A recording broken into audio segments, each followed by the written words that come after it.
Chemical और आयनिक।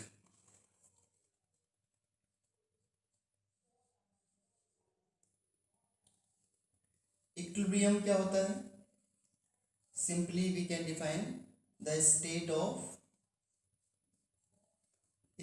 Of lower energy,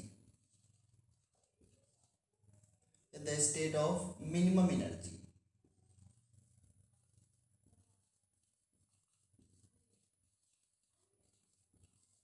ठीक है। अब एक मैकेनिकल इक्विलिब्रियम को मैं बताऊं आपको। जैसे ये दो बॉल हैं, ये दो बॉल डाउनवर्ड मूव करेंगी ना, और इधर दो बॉल हैं, ये भी डाउनवर्ड मूव करेंगे, लेकिन ये भी तो चारों बॉल यहाँ पे आ जाएंगी, तो इनकी मूवमेंट आपको नहीं ऑब्जर्व होगी। तो अब ये जो चारों बॉल हैं बोलेंगे इनको इक्विलिब्रियम में है, इक्विलिब्रियम में है।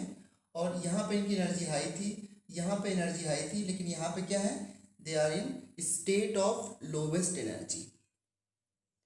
ये बॉल अपने आप इस तरफ नहीं मूव करके आएंगी, ठीक है ना, क्योंकि यहाँ पर इनकी पोटेंशियल एनर्जी सबसे कम है।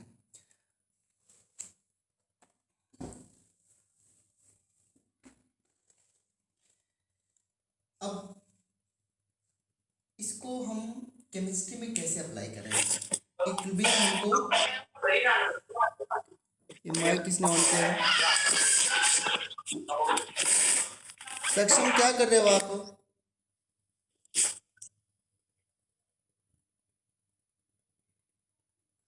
सक्षम आपके अनम्यूट रहने से कितना डिस्टरबेंस प्रोड्यूस हुआ है?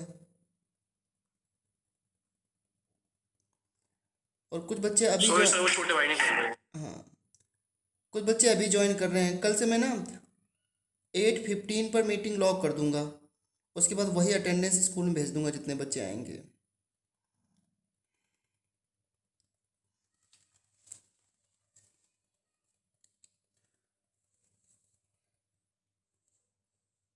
देखो, हमको पढ़ना है केमिकल इक्विलिब्रियम और दूसरा आयनिक इक्विलिब्रियम। तो जब आयनिक इक्विलिब्रियम आएगा तब हम उसको डिफाइन करेंगे क्या है। वैसे आयनिक इक्विलिब्रियम में आयंस भी इन्वॉल्व करते हैं, ठीक है। केमिकल इक्विलिब्रियम हमें अभी पढ़ना है, और केमिकल इक्विलिब्रियम भी हमारा होमोजीनियस और हेट्रोजीनियस इक्विलिब्रियम हो सकता है।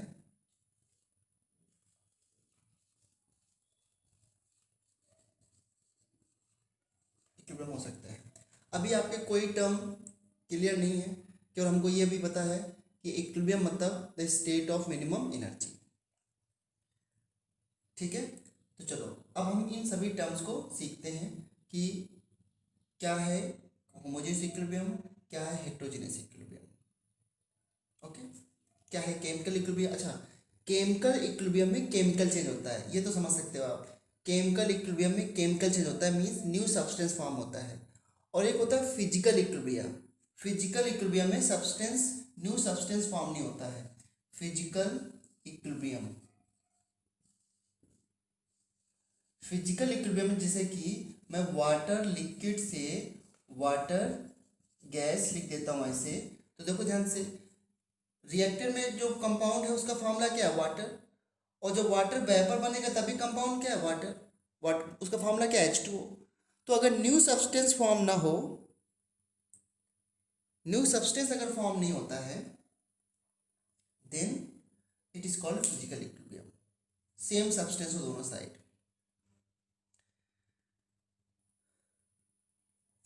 फिजिकल इक्विलिब्रियम में हमको काफ़ी कुछ पढ़ना है और केमिकल में पढ़ना है, तो आएंगे बस। केमिकल इक्विलिब्रियम में केमिकल चेंज होता है, फिजिकल इक्विलिब्रियम में the formula of the compound remain same.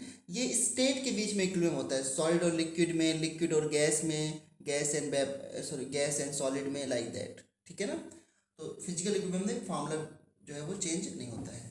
अब आते हैं कि केमिकल इक्विलिब्रियम होने के लिए क्या क्या कंडीशन है और ये क्या होता है। पहली बात देखो, इक्विलिब्रियम होने के लिए जो रिएक्शन है वो रिवर्सिबल होना चाहिए। अभी आपको समझ आ जाएगा, कोई दिक्कत नहीं है। Reaction should be reversible, R X मतलब रिएक्शन। अगर रिएक्शन एक ही डायरेक्शन में जा रही है तो इक्विलिब्रियम नहीं आ पाएगा, पहली बात। दूसरा,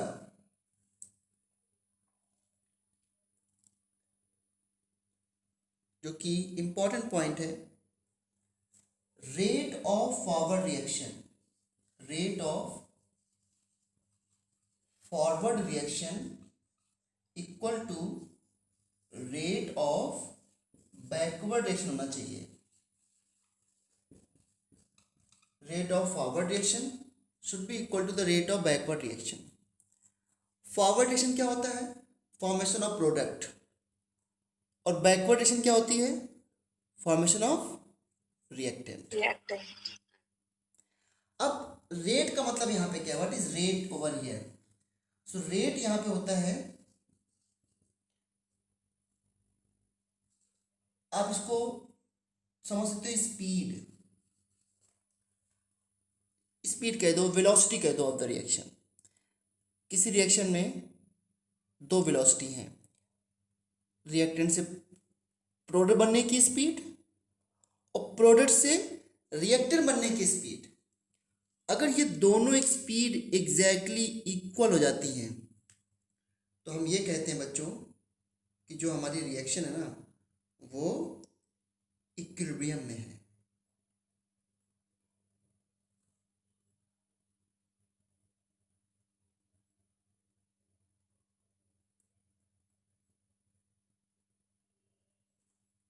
ये मतलब है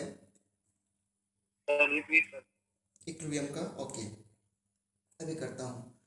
तो पहले मैं रेट को एक बार और लिखना चाहता हूँ। रेट ऐसे लिखते हैं, change in concentration of,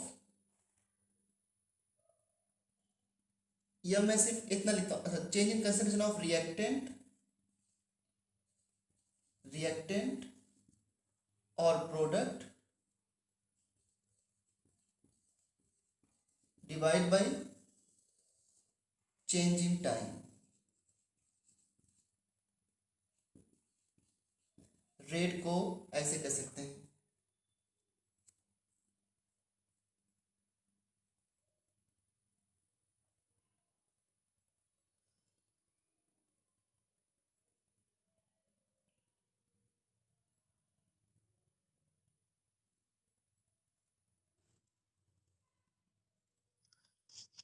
change इनका लिख रखा है।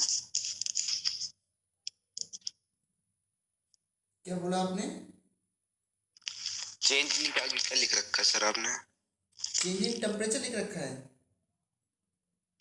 Concentration, change in concentration, concentration, concentration.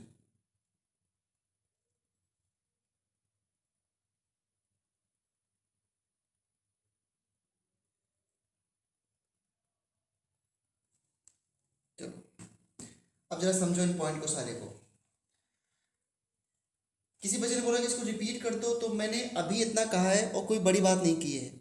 Equilibrium का मतलब स्टेट ऑफ मिनिमम एनर्जी, और केमिकल इक्विलिब्रियम स्टार्ट कर रहे हैं तो मैंने अभी ये कहा है कि इक्विलिब्रियम में केमिस्ट्री के पॉइंट ऑफ व्यू से देखा जाए तो बोलेंगे जिस रेट से फॉरवर्ड रिएक्शन जा रही है, फॉरवर्ड रिएक्शन, फॉरवर्ड मतलब क्या होता है? रिएक्टेंट से प्रोडक्ट बनना। उसी रेट से प्रोडक्ट अगर रिएक्टेंट बनाता है तो उसे बोलते हैं इक्विलिब्रियम। अगर दोनों का रेट बराबर तो नेट रेट क्या है रिएक्शन का? Net rate zero. जीरो। तो आप ऐसे कह सकते हो कि अगर किसी रिएक्शन का नेट रेट जीरो है, नेट रेट मतलब दो रेट होने चाहिए, पहली बात तो रिएक्टेंट से प्रोडक्ट बनना चाहिए, प्रोडक्ट से रिएक्टेंट बनना चाहिए, और उसका नेट रेट जीरो है तो उसे बोलते हैं इक्विलिब्रियम। और रेट यहाँ पे क्या है? Change in concentration of the reactant और product divide by change in time. चलो अभी इस पॉइंट को मैं और समझाता हूँ आपको, ठीक है? अभी अभी हम इंट्रोड्यूस ही कर रहे हैं तो कोई दिक्कत नहीं, कुछ स्टार्ट नहीं हुआ अभी इस तरीके से। देखो मान लो कोई रिएक्शन है, एग्जाम्पल से समझाता हूँ मैं आपको। कोई रिएक्शन है ए से बी,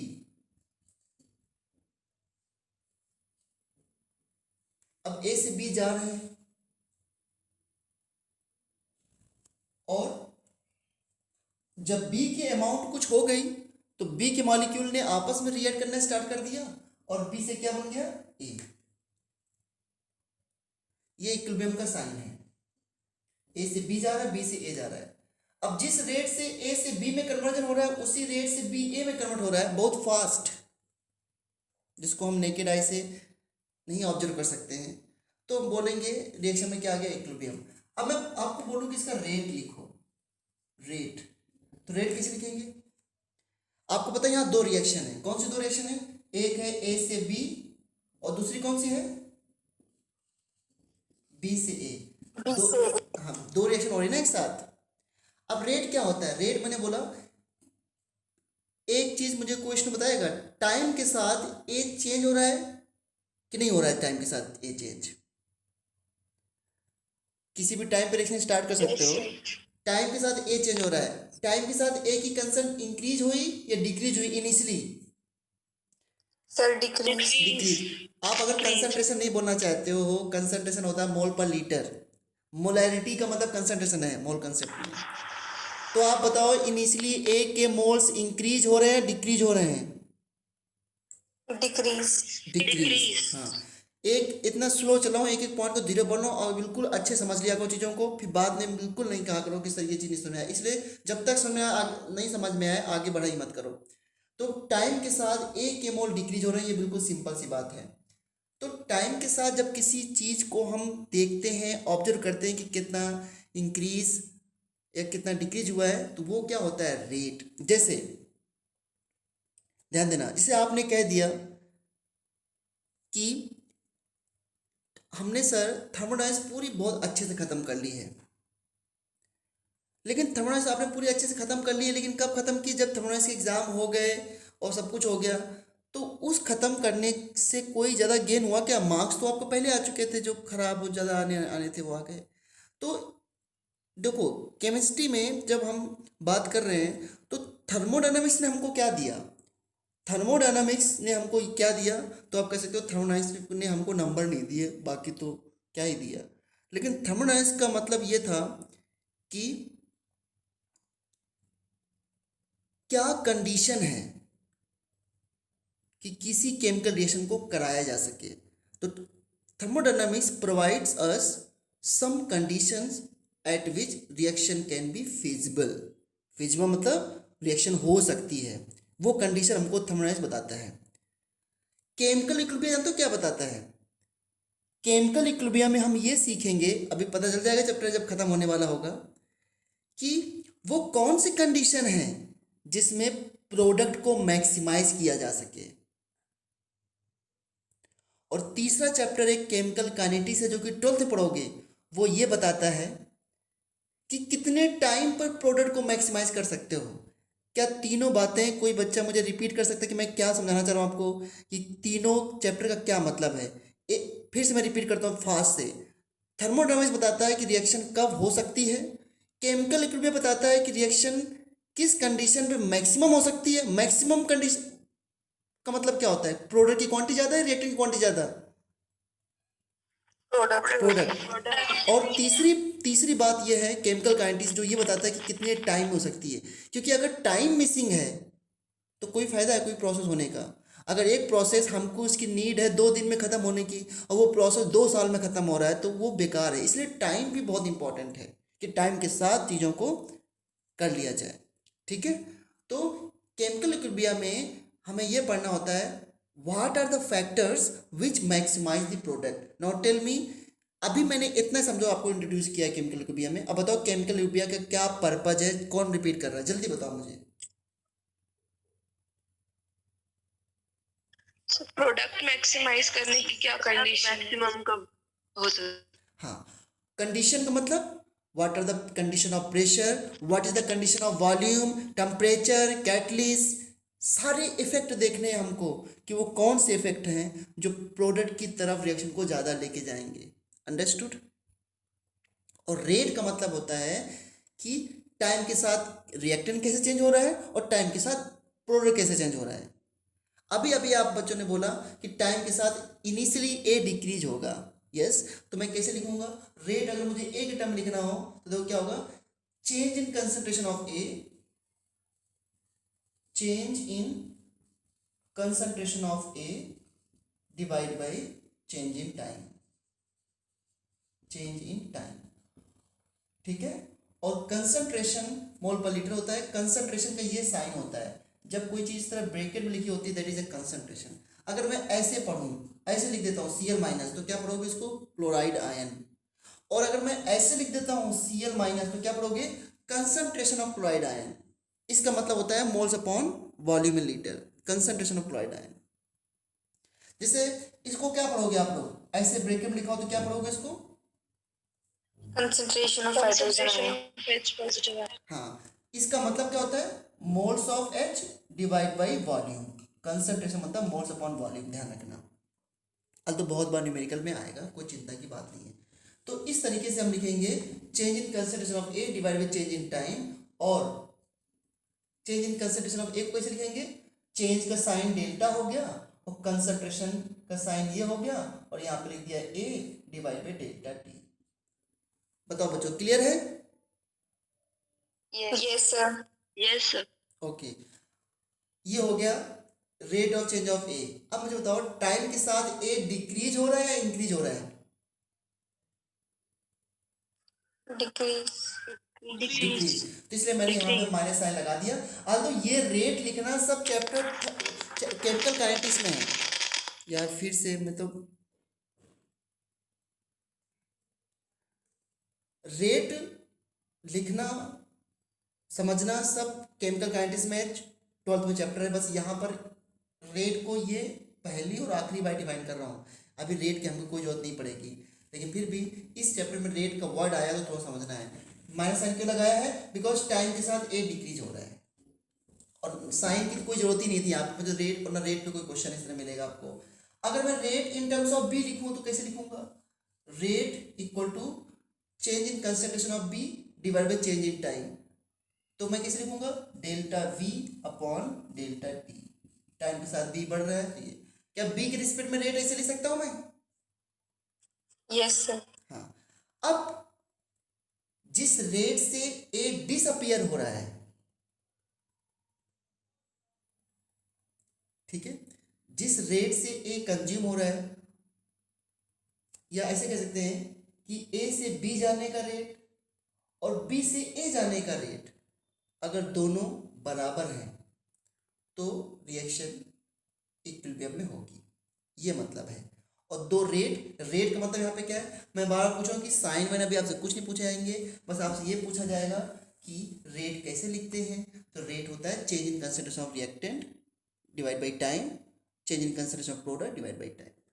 टाइम के साथ प्रोडक्ट भी चेंज हो रहा है, रेट में चेंज हो रहा है, दैट इज रेट, ठीक है। तो सभी बच्चे मुझे एक पॉइंट बताएं, मैंने अभी तक आपको ये बोला है, chemical reaction can be in equilibrium if rate of forward equal to rate of product. ये पॉइंट क्लियर है कि नहीं है? Yes sir. Yes sir. Yes sir. Okay, एक बार जल्दी से और बोलो, रेट ऑफ फॉरवर्ड मतलब क्या होता है, formation of Product. Very good, और रेट ऑफ बैकवर्ड मतलब क्या होता है, formation of Reactant. Reactant, very good, ठीक है। अब मुझे बताओ जरा एक चीज और, अभी मैं वापस से आऊंगा इसी में। अच्छा, इक्विलिब्रियम में डेल्टा जी जीरो होता है, दैट इज ओके, मतलब ये भी इक्विलिब्रियम की एक कंडीशन है कि reaction should be reversible, rate of forward equal to rate of backward and delta G equal to zero. कोई पूछे कि इक्विलिब्रियम होने की क्या कंडीशन है केमिस्ट्री में, तो you will say delta G zero, rate of forward equal to rate of backward and reaction should be reversible. अब अगर मैं बोल रहा हूँ rate of forward equal to rate of backward, तो मतलब क्या, रिवर्सिबल तो रिएक्शन है ही, लेकिन अगर कोई नहीं समझ रहा तो समझा सकते हो उस तरीके से। अच्छा, रेट ऑफ बैकवर्ड का एग्जांपल मैं दे सकता हूं आपको, याद करो। अभी हम लोग समझ रहे हैं इक्विलिब्रियम को, अभी कुछ मैंने टॉपिक स्टार्ट नहीं किया है। तो देखो इक्विलिब्रियम में एक एग्जांपल और देता हूं, याद करो बच्चों, जब हम लोग वाटर को हीट करते हैं, कोई बाउंड्री नहीं है यहाँ पर, this is the water molecules, this is the water molecules, ठीक है, इसको हीट करते हैं तो what happens, the water molecules convert into vapour, isn't it? और ये वेपर के पार्टिकल वाटर के ही पार्टिकल्स हैं, ठीक है। देखिए दूर दूर है ना, वेपर के पार्टिकल ज़्यादा दूर होते हैं और लिक्विड के पार्टिकल्स पास होते हैं। बच्चों अगर ये कंटेनर क्लोज ना हो तो क्या होगा? सारे वेपर के पार्टिकल एटमॉस्फेयर में चले जाएंगे और कभी इक्विलिब्रियम नहीं आएगा। एग्रीड और नॉट? Yes sir. ओके, लेकिन अगर मैं इस कंटेनर को कर दूं क्लोज तो सारे वेपर के पार्टिकल्स अंदर ही रहेंगे और धीरे धीरे आप क्या हो रहा है, धीरे धीरे क्या हो रहा है, एक ग्रीन के पार्टिकल मैंने वेपर के दिखा रखे हैं, वाटर के हैं सारे पार्टिकल्स, और ये ब्लैक पार्टिकल्स भी वाटर के हैं जो कि लिक्विड स्टेट में हैं।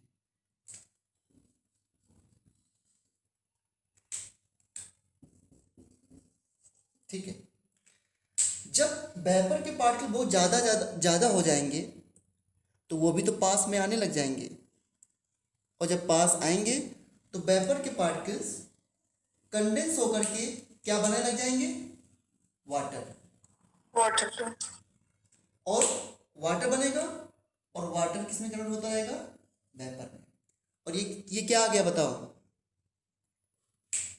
इक्विलिब्रियम। तो यहाँ पर हमने 2 पॉइंट यहाँ पे सीखे। नंबर 1, अगर केमिकल रिएक्शन में रिएक्टेंट या प्रोडक्ट में कोई गैस है तो इक्विलिब्रियम तभी होगा जब कंटेनर क्लोज्ड हो, क्योंकि अगर कंटेनर ओपन हुआ तो गैस तो एटमॉस्फेयर में चली जाएगी, तो वो तो प्रोडक्ट जो वो भी सब्सटेंस जो भी गैस में है वो तो एटमॉस्फेयर में चला गया, तो फिर इक्विलिब्रियम का पार्ट नहीं हो पाएगा और इक्विलिब्रियम हो नहीं पाएगी। क्या इस पॉइंट से एग्री करते हो कि अगर रिएक्टेंट और प्रोडक्ट में कोई भी गैस हुआ तो इक्विलिब्रियम तभी आएगा जब कंटेनर क्लोज्ड हो? एग्रीड और नॉट? Yes sir. हाँ, अगर सारे लिक्विड स्टेट में हैं तो कंटेनर ओपन या क्लोज्ड हो कोई फर्क नहीं पड़ता, लेकिन अगर एक भी गैस हुआ तो कंटेनर क्लोज्ड होगा तभी इक्विलिब्रियम आ पाएगा।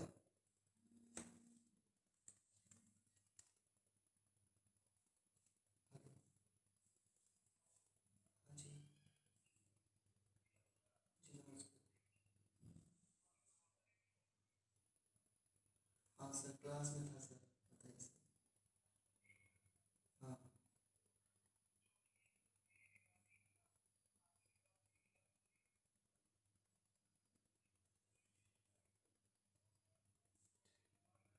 हाँ जी, ठीक, ओके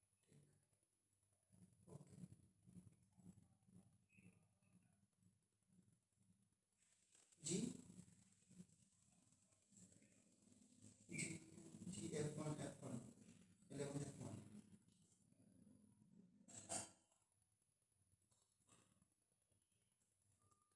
ओके, सो इसको हम कैसे दिखाते हैं? वाटर लिक्विड, वाटर वेपर, ये आपका इक्विलिब्रियम है। और कुछ टाइम के बाद जानते हो क्या होता है? जिस रेट से वाटर लिक्विड वेपर में कन्वर्ट होता है उसी रेट से वाटर वेपर लिक्विड कन्वर्ट होता है। बट ये इतना फास्ट होता है, इतना फास्ट होता है कि जिसको हम नेकेड आई से नहीं देख सकते, माइक्रो सेकेंड में होता है।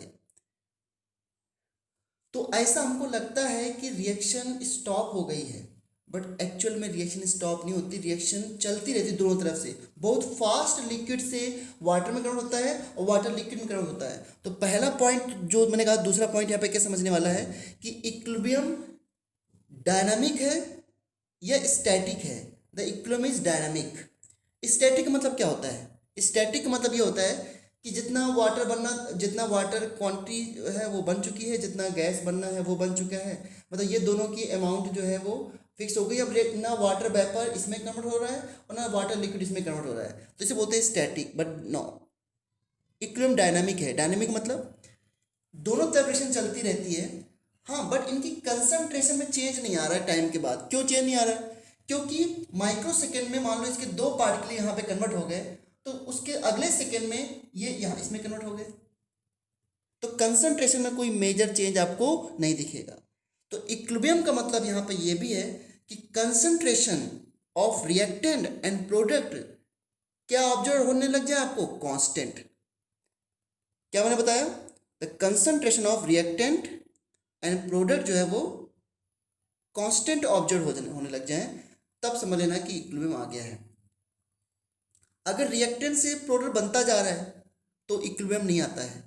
जब प्रोडक्ट कुछ मॉलिक्यूल बन जाए, फिर वो प्रोडक्ट रिएक्टेंट में कन्वर्ट हो जाए और फिर दोनों की कंसंट्रेशन बराबर नहीं, कंसंट्रेशन बराबर नहीं, दोनों की कंसंट्रेशन कांस्टेंट दिखे, बराबर नहीं कर रहा हूं मैं।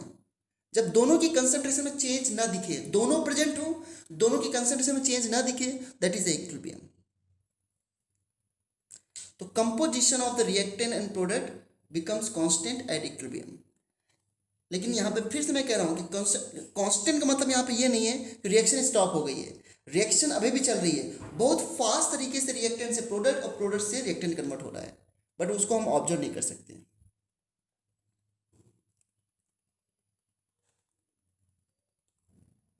ठीक है, तो एक क्वेश्चन है, इक्विलिब्रियम डायनामिक है या स्टैटिक है? डायनामिक। और डायनामिक मतलब क्या है, दोनों तरफ की रिएक्शन चलती रहती है, रिएक्शन नेवर स्टॉप्स, चलती रहती है, बट इनकी कंसंट्रेशन जो है वो कांस्टेंट टाइम के साथ हो जाती है, नॉट इक्वल बट कांस्टेंट। अब चलो, अब पहले एग्जाम्पल से स्टार्ट करते हैं।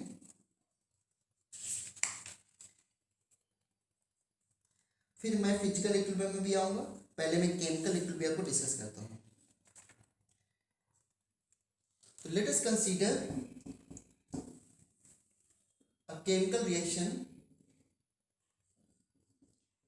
A plus B change into C plus D। ये कोई केमिकल रिएक्शन है जिसमें A गैस में है, B गैस में है, C गैस में है और D गैस में। ये कोई रिएक्शन है। जब मैं ऐसे बोलूं time t equal to zero, time equal to zero, time equal to zero क्या मतलब होता है? Initial state. तो इन जनरल इनिशियल स्टेट का मतलब क्या होता है? केवल रिएक्टेंट प्रेजेंट है या प्रोडक्ट प्रेजेंट है? ओनली रिएक्टेंट है। तो जब time t equal to zero का मतलब टाइम तो जीरो नहीं होता, time t equal to zero मतलब इनिशियल कंडीशन, मतलब ओनली रिएक्टेंट प्रेजेंट है। फिर उसके बाद किसी टाइम t पर क्या होगा, उसके अगले सेकंड में क्या होगा, कुछ रिएक्टेंट मॉलिक्यूल रिएक्ट करके प्रोडक्ट बनाएंगे। अब ये देखो ध्यान से रिएक्शन कैसे होती है। तो अभी एक चीज समझना, रिएक्शन कैसे होती है। रिएक्शन जब ए मॉलिक्यूल बी मॉलिक्यूल से कोलाइड करता है, कोलाइड का मतलब इस तरह समझ सकते हो, जैसे ओवरलैपिंग नहीं थी, ओवरलैपिंग कि बॉन्ड कैसे बनता है, जब दो ऑर्बिटल क्या करते थे, ओवरलैपिंग। ओवरलैपिंग मतलब इस तरह ओवरलैपिंग करा दी हमने, इस तरीके से ये ओवरलैपिंग हो गई। जब दो पी ऑर्बिटल इस तरीके से ओवरलैपिंग करते हैं तब बॉन्ड बनता है।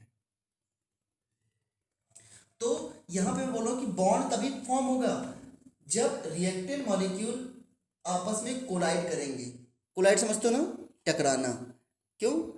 अगर रिएक्टेंट के बॉन्ड नहीं टूटेंगे पहले तो प्रोडक्ट के बॉन्ड बन जाएंगे क्या? तो रिएक्शन में रिएक्टेंट के बॉन्ड ब्रेक होते हैं, प्रोडक्ट के बॉन्ड फॉर्म होते हैं। और रिएक्टेंट के बॉन्ड कैसे ब्रेक होते हैं? रिएक्टेंट आपस में कोलाइड करते हैं, जब कोलाइड करते हैं तब उनके बॉन्ड डैमेज होते हैं, तब बनता है प्रोडक्ट। तो ध्यान रखना कि जब ए और बी कोलाइड करेंगे तभी COD बन सकता है। कोलाइड मतलब कोलिजन, टकराना। ठीक है, तो देखो ये रिएक्शन है, तो मैं क्या लिखूंगा, देखो rate of forward reaction, rate of forward reaction proportional to. अच्छा, तो फॉरवर्ड रिएक्शन जाने की ज्यादा चांस कब है?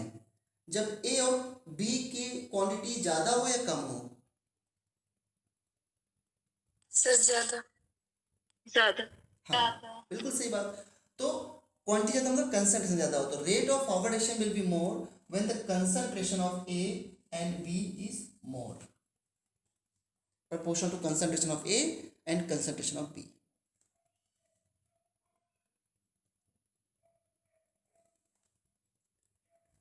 क्यों? क्योंकि अगर A और B की कंसंट्रेशन ज्यादा होगी तो उनके बीच में कोलिजन भी ज्यादा होंगे ना। और और जब उनके बीच में कोलिजन ज़्यादा होंगे तो COD ज़्यादा बनेंगे। कोलिजन मतलब आपस में कोलाइड करना, मैं बार बोल रहा हूँ, जितने ज़्यादा भीड़ होगी ए और बी के बीच में, ए और बी में, उतनी ज़्यादा उनके बीच में कोलाइड करने के चांस होंगे, उतने ज़्यादा आपको प्रोडक्ट बन सकते हैं। अगर एक सिंगल पार्टिकल ए लेते हो और एक सिंगल पार्टिकल बी लेते हो, रिएक्शन होने की कोई चांस ही नहीं है, ए और बी से टकराने की कोई चांस ही नहीं है। आपको पता है, स्टैम्पेड सुना आपने, भगदड़ सुनी है कि जब बहुत सारे लोग होते हैं ना तभी तो ज़्यादा जान मान का खतरा होता है, तभी लोग ज़्यादा जान जा सकती है। यहाँ पे जान जाने का मतलब प्रोडक्ट बनना होता है, नई लाइफ मिल जाती है, भगवान करे ऐसा कभी ना हो। लेकिन एक बात बता रहा हूँ मैं आपको, ठीक है, तो जितना अगर रिएक्टेंट पार्टिकल ज़्यादा होंगे तो उनके बीच में कोलिजन ज़्यादा होंगे, उतना ज़्यादा प्रोडक्ट बनेगा। तो rate of forward reaction in proportion to concentration of A and concentration of B. Proportional हटाते हैं तो हमेशा क्या लगाते हैं, कांस्टेंट। कांस्टेंट क्या लगाऊं, KF, A इंटू बी। यहाँ पे KF क्या है, K for constant, F for forward, तो KF को बोलेंगे forward rate constant, forward rate constant, that is forward rate constant. इसी तरीके से धीरे धीरे COD बनते जाएंगे, लेकिन जब COD की क्वांटिटी थोड़ी ज़्यादा हो जाएगी तो वो क्या करेगा, इस पहले हो सकता है पहले शुरू में COD बहुत कम बने तो एक दो पार्टिकल कंबाइन करके A और B बनाने लगे, लेकिन जब COD की क्वांटिटी बढ़ती रही या प्रोडक्ट इंक्रीज हो रहा है तो वो क्या करेगा, वो भी कोलाइड करके A और B बनाने लग जाएगा। तो बताओ मुझे rate of backward reaction, rate of backward reaction ये किस पे डिपेंड करेगा, बैकवर्ड रिएक्शन ज्यादा कब होने लग जाएगी, किस पे डिपेंड करेगा, COD की कंसंट्रेशन। हाँ, concentration of C and concentration of D, ये ब्रैकेट कंसंट्रेशन के हैं। यहाँ पे प्रोपोर्शन हटाया, कांस्टेंट लगाया, कांस्टेंट नाम KB है, कंसंट्रेशन C, कंसंट्रेशन D।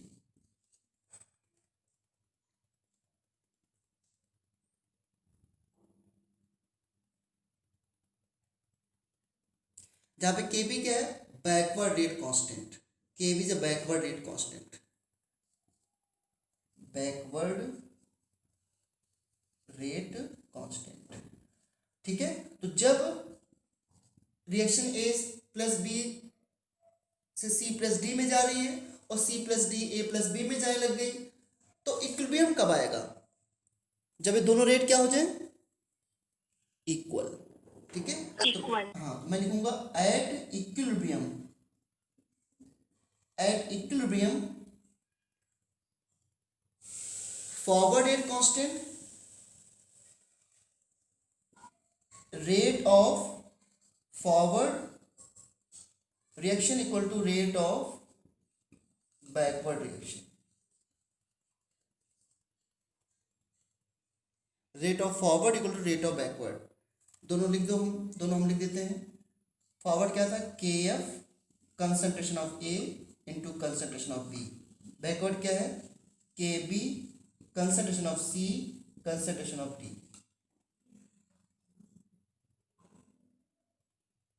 ठीक है।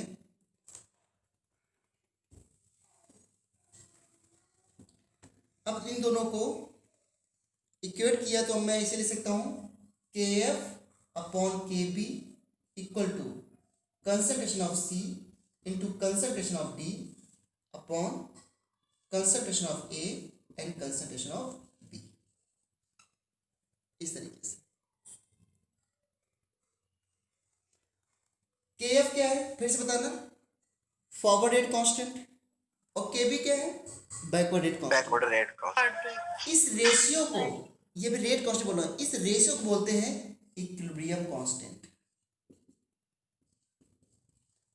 KEQ का मतलब क्या है, KEQ का मतलब क्या बच्चों, इक्विलिब्रियम कांस्टेंट, इक्विलिब्रियम कांस्टेंट। हाँ जी।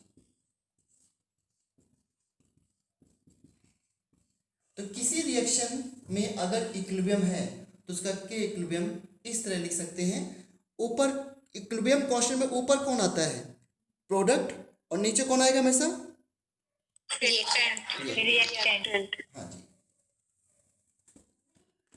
किसी भी रिएक्शन में इक्विलिब्रियम इस तरह लिखा जा सकता है। तो पहले मुझे कौन डिफाइन करेगा व्हाट इज इक्विलिब्रियम कांस्टेंट, कौन डिफाइन करेगा जल्दी, तभी मैं आगे बढ़ूंगा।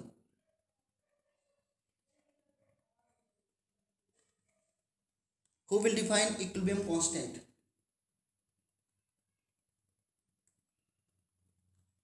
Concentration of reactants is equal to concentration of product. क्या मैंने अभी यही बताया था? Product of concentration of products divided by product of concentration of reactants.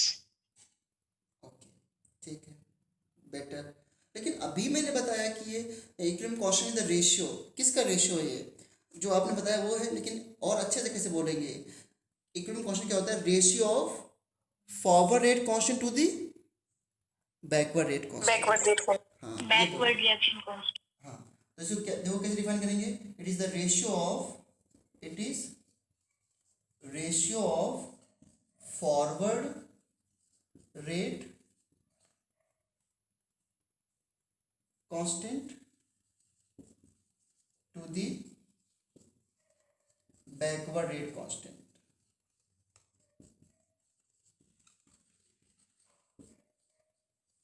It is the ratio of forward rate constant to the backward rate constant.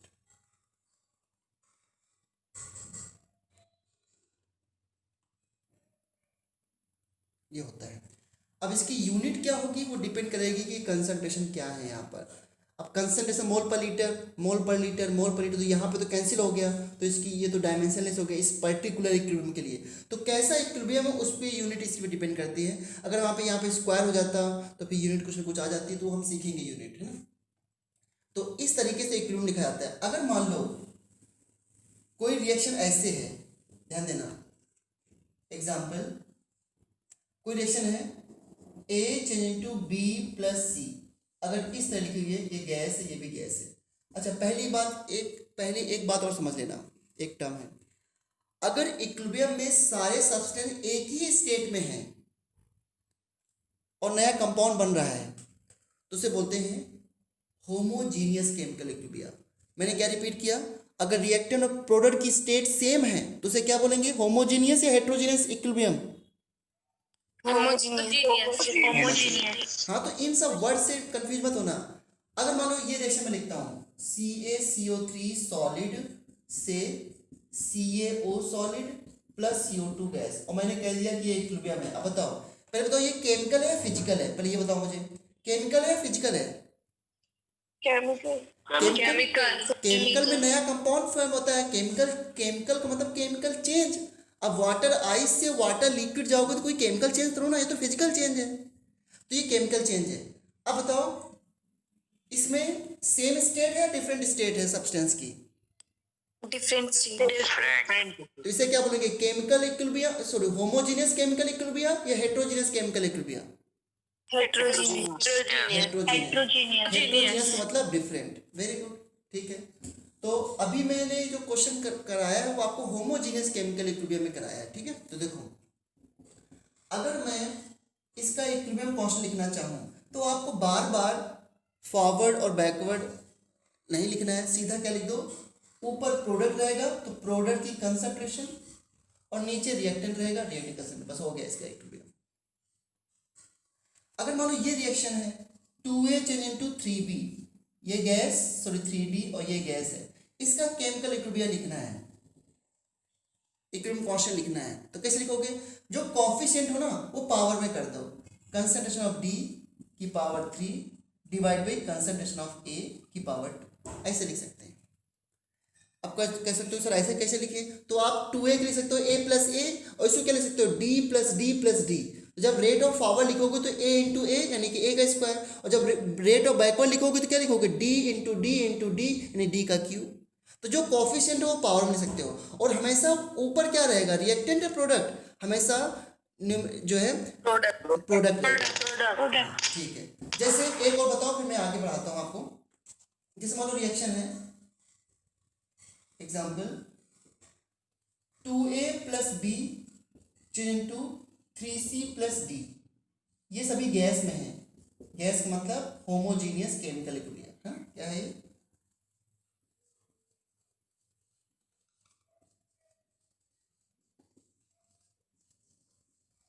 Homogeneous chemical equilibrium. अब इसका मुझे के इक्विलिब्रियम लिखना है, कैसे लिखूं बताओ, कैसे लिखूं? CQ into D upon D a square into dp. square of B. Okay okay, क्या मैं ऐसे लिखूं ना, C की पावर 3 कंसंट्रेशन ऑफ C की power 3 into concentration of D की पावर 1, कोई साइन नहीं आएगा प्लस माइनस का, divide by concentration of A की पावर 2 कंसंट्रेशन ऑफ B की पावर 1, यही ना? Yes, sir. Yes. Yes, sir. ठीक है, कोई कंफ्यूजन नहीं, ओके वेरी गुड। तो ऐसे हम लोग इक्विलिब्रियम कांस्टेंट लिखते हैं। अब इक्विलिब्रियम कांस्टेंट की प्रॉपर्टीज क्या हैं, किस पे डिपेंड करता है और क्या क्या हो सकता है, वो सब हम अभी सीखते हैं। पहले हम ग्राफिकल रिप्रेजेंटेशन ऑफ इक्विलिब्रियम समझते हैं, ग्राफिकल रिप्रेजेंटेशन, ठीक है।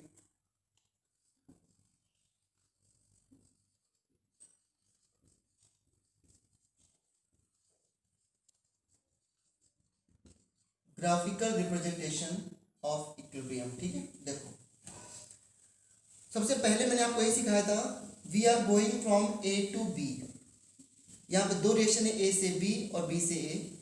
मैं होमोजेनियस केमिकल इक्विलिब्रियम की बात कर रहा हूँ, तो फिर दोनों की स्टेट मैंने गैस ले ली या दोनों लिक्विड में ले लो। ध्यान समझना बच्चों, मैं प्लॉट कर रहा हूं concentration of A with time, concentration of with time. इस पॉइंट पे क्या है, टाइम 0 है ना, Yes. और टाइम Yes. हाँ इसमें डायरेक्शन टाइम जो है एक्स में बढ़ रहा है। बताओ जैसे जैसे टाइम इंक्रीज होगा ए की कंसंट्रेशन डिक्रीज होगी या इंक्रीज होगी? Decrease. तो पहले मैंने दिखा दिया, देखो ये रिप्रेजेंटेशन है, कोई इक्वेशन तो है नहीं, तो रिप्रेजेंटेशन में आप कैसे भी इसको कर सकते हो, ग्राफिकल कैसे भी रिप्रेजेंट कर सकते हो। तो कंसंट्रेशन ऑफ ए मान लो यहाँ पर है, क्या टाइम जब 0 है तो क्या कंसंट्रेशन ऑफ ए 0 है क्या?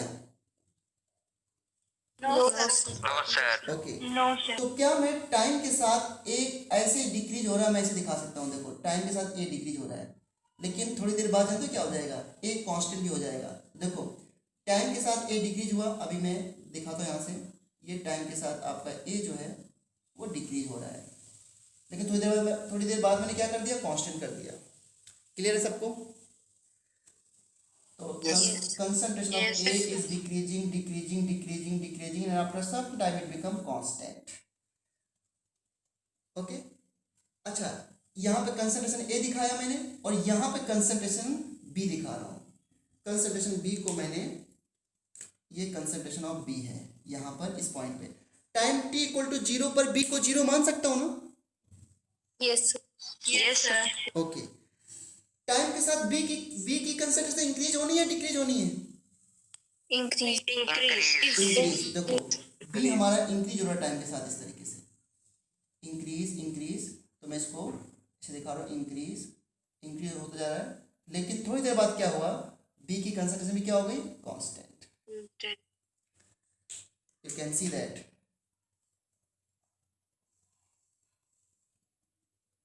ओके अब हमें क्या चेक करना है, इस पॉइंट पर दोनों की कंसंट्रेशन क्या हो गई, कांस्टेंट। तो इस पॉइंट से क्या आ गया दोनों के बीच में, Equilibrium. Equilibrium. Equilibrium, that is equilibrium, EQI का मतलब इक्विलिब्रियम, ठीक है। क्या किसी की कंसंट्रेशन 0 हो गई है क्या टाइम t पर? अगर मान लो रिएक्शन में कोई एक फिनिश हो गया तो क्या इक्विलिब्रियम हुआ क्या फिर? No, sir. No, sir. No, sir. तो देखो पहले इनिशियली ए डिक्रीज हो रहा है, कोई इक्विलिब्रियम है नहीं है, बी थोड़ा सा बढ़ा, इक्विलिब्रियम है नहीं है। भाई मैंने कहा ना कि जब बी की क्वांटिटी कुछ ज़्यादा हो जाएगी तभी तो वो ए बना पाएगा। अगर बी के 1-2 पार्टिकल्स हैं तो वो ए में क्यों कन्वर्ट होगा? अब ए के हैं 100 पार्टिकल्स, बी के हैं 2 पार्टिकल्स, नो इक्विलिब्रियम। लेकिन टाइम के साथ बी इंक्रीज हुआ, जब बी काफ़ी मैक्सिमम हो गया, ए काफ़ी घट गया। अब क्या हुआ कि जिस रेट से, यहाँ से क्या समझ रहे हो, जिस रेट से ए डिक्रीज हो रहा है उसी रेट से बी इंक्रीज हो रहा है, या वाइस वर्सा, दोनों बोल सकते हैं। तो आप क्या समझ रहे हो, दोनों के रेट बराबर हुए हैं या दोनों की कंसंट्रेशन बराबर हुई हैं? Rate. रेट बराबर है, तो दोनों के रेट बराबर है, पहली बात ये। दूसरा, इनकी कंसंट्रेशन कांस्टेंट हो गई हैं, ना कि इक्वल हो गई हैं। इक्वल हो जाना एक अलग बात हो सकती है, कभी इक्वल हो जाए ये भी हो सकता है, लेकिन मैं ये नहीं कह रहा हूँ कि इक्विलिब्रियम का मतलब हमेशा ये होता है कि कंसंट्रेशन बराबर हो जाना। कंसंट्रेशन का कांस्टेंट हो जाना टाइम के साथ। देखो, कुछ पोर्शन इसका इसकी में कन्वर्ट हो गया, इसके बाद ये इन दोनों में क्या हो रहा है कि फास्ट एक दूसरे में कन्वर्ट होते जा रहे हैं टाइम के साथ, लेकिन इतना फास्ट कन्वर्ट हो रहे हैं कि 10⁻⁶ सेकेंड में इसके 2 मॉलिक्यूल इसमें कन्वर्ट हो गए, और 10⁻⁶ सेकेंड में उसके बाद इसके 2 मॉलिक्यूल इसमें कन्वर्ट हो गए। क्या इसको हम 10⁻�6 सेकेंड को ऑब्जर्व कर पाएंगे? नहीं कर पाएंगे। तो टाइम के साथ रिएक्शन चलती रहेगी, बट हमको प्रोडक्ट और रिएक्टिंग कंसंट्रेशन कांस्टेंट दिखेगी, और दोनों के रेट इक्वल हो जाएंगे। That is equilibrium. ऐसा नहीं कि इक्विलिब्रियम केवल यही ग्राफ होता है। पहले ये बताओ मुझे, क्या ये ग्राफ समझ में आया कि नहीं आप लोगों को? Yes, sir. Yes, sir. Sir एक ये बता दो कि रेट चेंज हुआ या कंसंट्रेशन कैसे? मतलब क्या पूछा आपने? सर ये जहाँ पे इक्विलिब्रियम है वहाँ पे रेट चेंज हुआ या फिर कंसंट्रेशन कांस्टेंट हुई, ये कैसे हुई? अरे देखो, कंसंट्रेशन कहाँ कांस्टेंट है? ए की कंसंट्रेशन ऊपर है, बी की कंसंट्रेशन नीचे है, सॉरी ए के नीचे बी के ऊपर, तो कंसंट्रेशन बराबर तो नहीं है ना। लेकिन क्या हो रहा है, रेट बराबर है। यहाँ से दोनों के रेट इक्वल नहीं दिख रहे हैं आपको, ये बिल्कुल पैरेलल जा रहे हैं ऐसे। तो इतनी मैथ्स तो आपको क्लियर ही होगी, ये दोनों पैरेलल मतलब दोनों बराबर रेट से चल रहे हैं रिएक्शन। Okay sir. हाँ, थोड़ा सा मतलब इससे और कोई तरीका नहीं हो सकता बताने का, इसको थोड़ा सा और माइंड यूज करना। लेकिन ऐसा नहीं कि इक्विलिब्रियम केवल एक ही है, इक्विलिब्रियम को और भी तरीके से रिप्रेजेंट कर सकते हैं। देखो ऐसा हो सकता है कि कभी इनकी कंसंट्रेशन भी बराबर हो जाए। देखो एक तरीका और भी इसको रिप्रेजेंट करने का, ये भी इक्विलिब्रियम था। अब देखो फिर से मैं लिख रहा हूँ, concentration of A, concentration of B, और ये आपका हो गया टाइम। देखो टाइम के साथ ए हुआ डिक्रीज, ये आया ए और फिर डिक्रीज हो रहा है इसे। टाइम के साथ बी हो रहा है इंक्रीज, लेकिन ये बी आया और यहाँ पे देखो दोनों पॉइंट एक साथ मिल गए। बताओ इक्विलिब्रियम कहाँ से आया है? इस पॉइंट से आया ना इक्विलिब्रियम। Yes, yes. और ये भी क्या है? Yes, sir. That is equilibrium, that is equilibrium. अब यहाँ पे क्या हो रहा है? दोनों के रेट भी बराबर है, दोनों की कंसंट्रेशन भी बराबर है, तो ये भी इक्विलिब्रियम है। दोनों पॉइंट एक ही जगह कोइंसाइड कर गए, दैट इज ऑल्सो इक्विलिब्रियम। तो इक्विलिब्रियम का मतलब यही होता है कि दोनों के रेट बराबर हो जाएं, और कभी उनकी कंसंट्रेशन बराबर हो जाए तो अलग बात है। तो ये भी एक इक्विलिब्रियम का रिप्रेजेंटेशन है। अब तुम्हें कह सकते हो सर अगर रिएक्टेंट ज्यादा हुए तो क्या करेंगे? 2-3 एक साथ हुए तो, जैसे मान लो मुझे N2 + 3H2 change into 2NH3, इसमें इक्विलिब्रियम है, इस रिएक्शन में सभी गैस में है। Again it is a homogeneous chemical equilibrium. इसको कैसे दिखाएंगे टाइम के साथ? तो देखो इनिशियली कितने टाइप के रिएक्टेंट हैं? 2।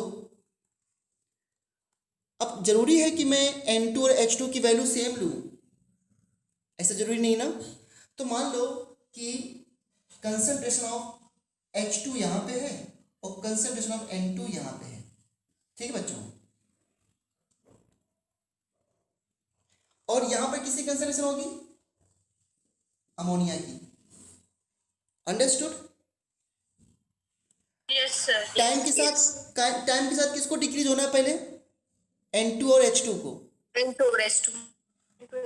और NH3 को क्या होना है? Increase. ये H2 डिक्रीज हुआ और फिर बाद में कांस्टेंट हो गया, N2 डिक्रीज हुआ बाद में कांस्टेंट हो गया,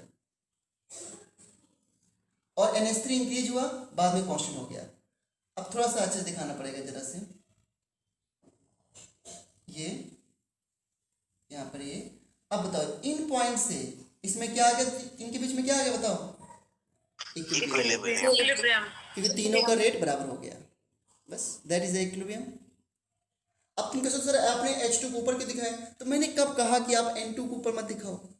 किसी को ऊपर नीचे कर सकते हो, कोई बात। बस ये तो है ना कि शुरू में H2 N2 रहेंगे। अच्छा इस रिएक्शन का पढ़ने का, इसको रीड कैसे करोगे? रिएक्शन को कैसे रीड करोगे? N2 का जब 1 मोल खत्म होता है तो H2 के कितने मोल्स खत्म हो रहे हैं? 3. Very good.